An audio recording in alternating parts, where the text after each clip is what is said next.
Second chapter है face control rectifiers. Rectifiers generally आपने पढ़ा है AC टू DC वोल्टेज या AC टू DC कन्वर्जन करने वाला डिवाइस ही रेक्टिफायर कहलाता है। परंतु यहाँ पे फेस कंट्रोल रेक्टिफायर हम पढ़ेंगे। फेस कंट्रोल रेक्टिफायर्स में कांस्टेंट AC वोल्टेज को वेरिएबल DC आउटपुट वोल्टेज में कन्वर्ट करने वाली डिवाइस को फेस कंट्रोल रेक्टिफायर्स कहते हैं। डायोड्स में जो आउटपुट वोल्टेज होता था उसमें हमारा कोई कंट्रोल नहीं होता था, परंतु फेस कंट्रोल रेक्टिफायर्स में SCR और अदर कंट्रोल डिवाइसेस का उपयोग करने से हम आउटपुट वोल्टेज को कंट्रोल कर सकते हैं। इस प्रकार से फिक्स्ड AC इनपुट वोल्टेज को हम वेरिएबल DC आउटपुट वोल्टेज में फेस कंट्रोल रेक्टिफायर्स में पावर सेमीकंडक्टर डिवाइसेस का उपयोग करके करते हैं। सबसे पहला सर्किट हम पढ़ेंगे इसमें पहली कैटेगरी में single phase half wave thyristor circuit with R load. आपने single phase half wave diode rectifier पढ़ा हुआ है। उसे हाफ वेव क्यों कहते थे हम? हाफ वेव डायोड रेक्टिफायर को हाफ वेव इसलिए कहते थे क्योंकि उसमें सिर्फ एक ही पल्स प्रोड्यूस होती थी लोड करंट की पूरे एक complete cycle of source voltage में। तो हर एक complete cycle of source voltage में हमें एक ही पल्स प्राप्त होना ही हाफ वेव रेक्टिफायर को दर्शाता है। तो यहाँ पे भी कुछ इसी प्रकार से होगा, परंतु ये थायरिस्टर सर्किट है तो हम यहाँ पे डायोड की जगह क्या यूज़ करेंगे? थायरिस्टर। प्रीवियस ईयर में सेमेस्टर में आपने पढ़ा था यहाँ पे डायोड लगा हुआ था, परंतु यहाँ पे हम गेट टर्मिनल के साथ यहाँ पे जो यूज़ कर रहे हैं हम डिवाइस वो है हमारा थायरिस्टर SCR। और सोर्स वोल्टेज हमारा है साइनसोइडल नेचर का जिसकी वैल्यू है VS = VM sin ωt जो कि सोर्स वोल्टेज है। और थायरिस्टर यहाँ पे एज अ स्विच काम करेगा जो कि इस साइनसोइडल वोल्टेज को लोड रेजिस्टेंस R से जोड़ेगा। हमने अभी लोड जो कंसिडर किया है यहाँ पे R रेजिस्टिव लोड। यहाँ पे VT जो है वोल्टेज अक्रॉस थायरिस्टर है। ये VT की वैल्यू हमें यहाँ पे वोल्टेज अक्रॉस थायरिस्टर बताएगा। और I0 is the load current flows when this SCR works on turn on mode. तो जब वो टर्न ऑन होगा तभी करंट फ्लो होगा I0 सोर्स से लोड की तरफ। तो ये I0 ये करंट है। V0 जो है लोड वोल्टेज अक्रॉस रेजिस्टेंस है, या हम आउटपुट वोल्टेज बोल सकते हैं, या लोड करंट को हम यहाँ पे आउटपुट करंट भी कह सकते हैं। तो आप इस प्रकार से हम इसमें अब सर्किट डायग्राम के थ्रू वेव फॉर्म कैसे बनाना है ये देखेंगे। VS चूँकि हमारा साइनसोइडल वोल्टेज है जो कि VM sin ωt है, तो ये है साइनसोइडल वोल्टेज जो 0 से इस प्रकार से वेरी होता है।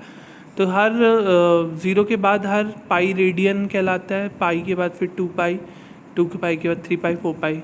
80 डिग्रीज़ में हम कहें तो 0 के बाद ये 180 डिग्री, 180 के बाद 360, तो 360 डिग्री में एक साइकिल कंप्लीट हो जाता है सोर्स वोल्टेज का। उसके बाद इसी तरीके से रिपीट होती है वेवफॉर्म्स आगे भी। तो 0 पाई, 2 पाई, 3 पाई, 4 पाई। यहाँ पे आप देख रहे होंगे एक चीज़ IG गेट करंट, क्योंकि आप जानते हैं सबसे एफिशिएंट ट्रिगरिंग जो होती है SCR को ऑन करने के लिए वो होती है गेट ट्रिगरिंग। तो यहाँ पे हम जब गेट टर्मिनल को गेट करंट देंगे तभी SCR क्या होगा? ऑन। क्योंकि SCR अगर यहाँ पे साइनसोइडल वोल्टेज है,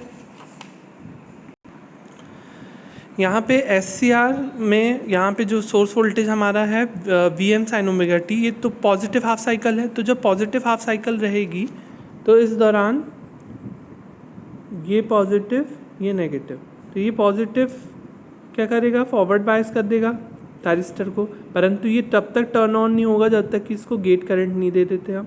तो ये पॉजिटिव हाफ साइकिल के दौरान यहाँ पर ये टर्न ऑन नहीं होगा जब तक कि इसको गेट करंट नहीं देते। तो गेट करंट हमने यहाँ पे दिया इस पॉइंट पर, तो इस पॉइंट को जनरली बोलते हैं हम, ये वाली जो वैल्यू होगी ये होगी किसकी वैल्यू? अल्फ़ा की वैल्यू। ये पॉइंट की वैल्यू जो होगी वो अल्फ़ा होगी। अल्फ़ा जिस एंगल पे थायरिस्टर को टर्न ऑन किया जाता है। तो गेट करंट हमेशा नहीं देना पड़ता, जैसे ही SCR ऑन हो जाता है गेट पल्स को हटा दिया जाता है और SCR वर्किंग मोड में जाता है। तो यहाँ पर पॉजिटिव हाफ साइकिल के दौरान गेट करंट देने के बाद ये हमें यहाँ पर आउटपुट वोल्टेज प्राप्त हो रहा है। कैसे होगा वो? क्योंकि यहाँ पे हम SCR यूज़ कर रहे हैं पॉजिटिव हाफ साइकिल के दौरान। जब ये क्लोज्ड हो जाएगा तो इसके क्रॉस VT की वैल्यू हो जाएगी 0। सो क्लोज है तो 0 हो जाएगा और करंट क्या फ्लो होगा? I0। और करंट जो फ्लो होगा I0 उसकी वजह से ये इस केस में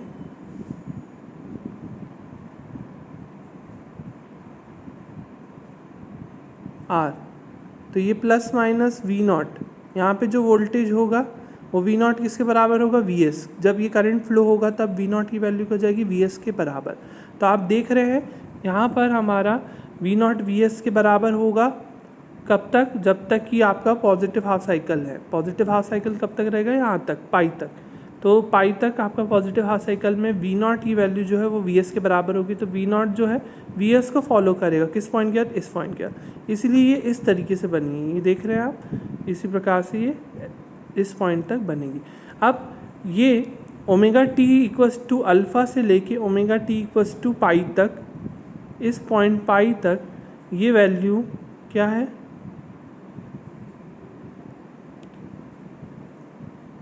वी नॉट जो है वो वी एस के बराबर है। पाई के बाद, पाई से लेकर यहाँ तक ये वाली इंस्टेंट क्या है, 2 पाई। तो पाई से लेकर 2 पाई तक, क्योंकि ये हमारा सोर्स वोल्टेज रिवर्स हो रहा है, तो सोर्स वोल्टेज रिवर्स होगा तो ये नेगेटिव हो जाएगा और ये पॉजिटिव हो जाएगा। तो नेगेटिव पॉजिटिव होने के कारण क्या होगा, हमारा एस सी आर जो है वो क्या होगा, रिवर्स बायस हो जाएगा। तो पाई से 2 पाई के दौरान एस सी आर क्या हो जाएगा, रिवर्स बायस। तो पॉजिटिव हाफ साइकिल का आपको समझ में आया, अल्फ़ा पर ऑन होगा और वी नॉट वी एस के बराबर कब तक होगा, जब तक कि पॉजिटिव हाफ साइकिल चल रही है हमारी, ये पॉजिटिव हाफ साइकिल। पाई से 2 पाई पे नेगेटिव हाफ साइकिल आएगी, तो ये ऊपर वाला माइनस, नीचे वाला प्लस, माइनस ये हो गया तो माइनस से ये क्या हो जाएगा हमारा S C R reverse bias. तो पाई से लेके 2 पाई तक रिवर्स बायस, तो वी नॉट की वैल्यू हो जाएगी 0। और 2 पाई से लेके 2 पाई के बाद ये वैल्यू फिर से पॉजिटिव हो रही है सोर्स वोल्टेज की, पॉजिटिव हाफ साइकिल। तो फिर से S C R forward bias, और फॉरवर्ड बायस की स्थिति में गेट करंट देने के पश्चात वह क्या हो जाएगा, टर्न ऑन। फिर वापस से वी नॉट की वैल्यू क्या जाएगी, वी एस के बराबर। तो इस पॉइंट पे देखें, ये वाला जो पॉइंट है 2 पाई, तो ये पॉइंट है हमारा 2 पाई, तो ये वाला पॉइंट क्या होगा, 2 पाई प्लस अल्फ़ा, क्योंकि ये एंगल अल्फ़ा है। तो ये इंस्टेंट होगी हमारी, जैसे यहाँ पे कि यह है अल्फ़ा, ये पाई, ये 2 पाई, तो ये अल्फ़ा नहीं है, ये वाली इंस्टेंट कहलाएगी 2 पाई प्लस अल्फ़ा। तो 2 पाई प्लस अल्फ़ा ये वाली इंस्टेंट होगी हमारी। इसके बाद वही साइकिल रिपीट होगी, फिर रिवर्स बायस आएगा, ओमेगा टी इक्वल्स टू 3 पाई से 4 पाई तक, फिर एस सी आर क्या हो जाएगा, ऑफ। तो आई नॉट जो है, आई नॉट को हम कैसे लिखेंगे, V not upon R. I not current को क्या लिखेंगे हम, वी नॉट अपॉन आर। तो वी नॉट की वैल्यू जो है मैक्सिमम वो कितनी है, वी एम के बराबर। तो वी, इसका हम मैग्नीट्यूड क्या लिख सकते हैं, वी एम बाय आर। तो ये इससे थोड़ा सा कम दिखेगा हमें इसका एम्पलीट्यूड। बाकी आई नॉट की वेव फॉर्म यहाँ पे वी नॉट के एक समान होगी, जैसा कि अभी दिख रही है हमें। तो आई नॉट इस प्रकार से होगा। वी टी, अब वी टी को ड्रॉ करना है तो सबसे ईजी तरीका ये हो सकता है हमारा कि जहाँ पर आपको वी नॉट दिख रहा है वहाँ पे वी टी 0 रहेगा, और जहाँ पे आपका वी नॉट नहीं है वहाँ पर आपको वी टी दिखेगा। तो देखो वी नॉट इतने पार्ट में नहीं है, तो ये वी टी आपको इतने पार्ट में दिख रहा है। फिर उसके बाद वी नॉट ये इतने वाले पार्ट में नहीं है, तो ये वी टी आपको पूरा इतने वाले पार्ट में दिख रहा है। फिर उसके बाद फिर वापस से वी नॉट गायब, तो वी टी आपको यहाँ पे दिख रहा है। तो वोल्टेज अक्रॉस थायरिस्टर जनरली कब होगा, जब वो ओपन होगा। तो जब एस सी आर कंडक्ट करता है, जैसे कि अल्फ़ा से पाई तक क्या किया एस सी आर ने, कंडक्ट, अल्फ़ा से पाई तक एस सी आर ने कंडक्ट किया। तो जब तक वह कंडक्ट करता है तो वोल्टेज अक्रॉस थायरिस्टर क्या होगा, 0, जब तक वो कंडक्ट करता है। ओपन कब तक था, जब इसके अलावा जितनी जगह हमें आउटपुट वोल्टेज नहीं मिल रहा वो ओपन होगा। इस दौरान भी उसके अक्रॉस क्या था, पॉजिटिव वोल्टेज था, क्योंकि ये यहाँ नहीं आया। इसके बाद ये हो गया reverse bias, we T V S की वैल्यू जो है वो वी टी पे ही दिखाई देगी। तो ये रिवर्स बायस हुआ तो माइनस वी एस पूरा इसके अक्रॉस दिखेगा, तो पूरा माइनस वी एस हमको यहाँ तक दिखेगा। फिर लेकिन इस पॉइंट के बाद 2 पाई के बाद ये पॉजिटिव में चल जाता है। ये पॉजिटिव में हमें जब तक दिखेगा जब तक कि एस सी आर वापस से 2 पाई प्लस अल्फ़ा पे ऑन ना हो जाए, उस इंस्टेंट के बाद हमें ये नहीं दिखेगा। तो इस पॉइंट के बाद ये वी नॉट हो जाएगा वी एस के बराबर, वी टी हो जाएगा 0, क्योंकि टर्न ऑन है। कब तक, 2 पाई प्लस अल्फ़ा से लेके 3 पाई तक। 2 पाई प्लस अल्फ़ा से 3 पाई तक ये टी की वैल्यू, टी क्या है, ऑन है। थायरिस्टर हमारा क्या कर रहा है, कंडक्ट कर रहा है। फिर वापस से रिवर्स साइकिल आ जाएगी, तो इस प्रकार से हम देख रहे हैं कि जो AC इनपुट वोल्टेज है वो DC आउटपुट वोल्टेज में हम कैसे कंट्रोल्ड आउटपुट वोल्टेज हम DC वोल्टेज प्राप्त करें। परंतु ये कितना एफिशिएंट है ये तो हमें average value of voltage, load voltage और लोड करंट को कैलकुलेट करने से और RMS वैल्यू कैलकुलेट करने से पता चलेगा। तो उसको हम कैसे करेंगे, जनरली जो आप पहले पढ़े होंगे सर्किट में आपने पढ़ा है कि एवरेज वोल्टेज की वैल्यू हम कैसे निकालते हैं। V0 = 1/T टाइम पीरियड 0 से T V d⍵t, ये स्टैंडर्ड फार्मूला। इसमें हम T की वैल्यू रखेंगे। T क्या है हमारा, जनरली 2π पूरा कंप्लीट साइकिल। लेकिन जो हमारा थायरिस्टर है वो कहाँ से कहाँ कंडक्ट कर रहा है, देखें। थायरिस्टर हमारा अल्फ़ा से लेकर पाई तक, तो अल्फ़ा से लेके पाई तक ही किसके बराबर है, Vm sin ω t के, है ना। तो इसीलिए यहाँ पर अल्फ़ा से लेके पाई तक ये इसकी वैल्यू क्या है, Vm sin ω t। फिर V0 की वैल्यू क्या जाएगी, Vm/2π। यहाँ से आप वो करेंगे, कैलकुलेट करेंगे। Vm कांस्टेंट है, Vm/2π। sin ω t का होता है generally -cos ω t। -cos ω t में आप पाई रखेंगे, अल्फ़ा रखेंगे, तो -cos ω t की जगह जाएगा -cos पाई और प्लस cos अल्फ़ा। तो cos पाई क्या होता है, -1, तो माइनस माइनस क्या जाएगा प्लस, तो 1 + cos अल्फ़ा। तो यहाँ पर इसका जो रिजल्ट आएगा वो 1 + cos अल्फ़ा आएगा। एवरेज लोड करंट क्या होगा, generally I0 = V0/R Vm/2πR 1 + cos alpha. RMS value of load voltage कैसे निकालेंगे हम। RMS value of load voltage के लिए standard formula 1/T integration of 0 to T V square d⍵t से निकालते थे। तो यहाँ पे 1/T की जगह आ जाएगा 2π। थायरिस्टर कहाँ से कहाँ कंडक्ट कर रहा है, अल्फ़ा से पाई तक। और V स्क्वायर, V की वैल्यू क्या है, Vm² sin square ω t d⍵t। और अंडर रूट में आ जाएगा, तो अंडर रूट की जगह आप 1/2 भी लिख सकते हैं ब्रैकेट के बाहर। यहाँ पे आप सॉल्व करेंगे तो Vm बाहर आ जाएगा, तो Vm/2√π हो जाएगा सॉल्व करने के बाद। और यहाँ पर sin स्क्वायर ω t की जगह लिख देंगे आप 1 - cos 2 ω t/2। इस वैल्यू की जगह आप लिखेंगे 1 - cos 2 ω t/2।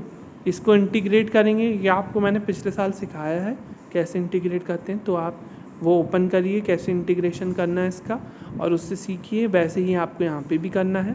और lower value of integration, lower limit और अपर लिमिट दोनों को पुट करके ये आपका कुछ इस प्रकार से वैल्यू आएगी, Vm/2√π π - alpha plus 1/2 sin 2α under root. RMS value कैसे निकाल लेंगे, वही I0R को V0/R, सिर्फ R आ जाएगा अपॉन में, बाकी एज इट इज़ रहेगा।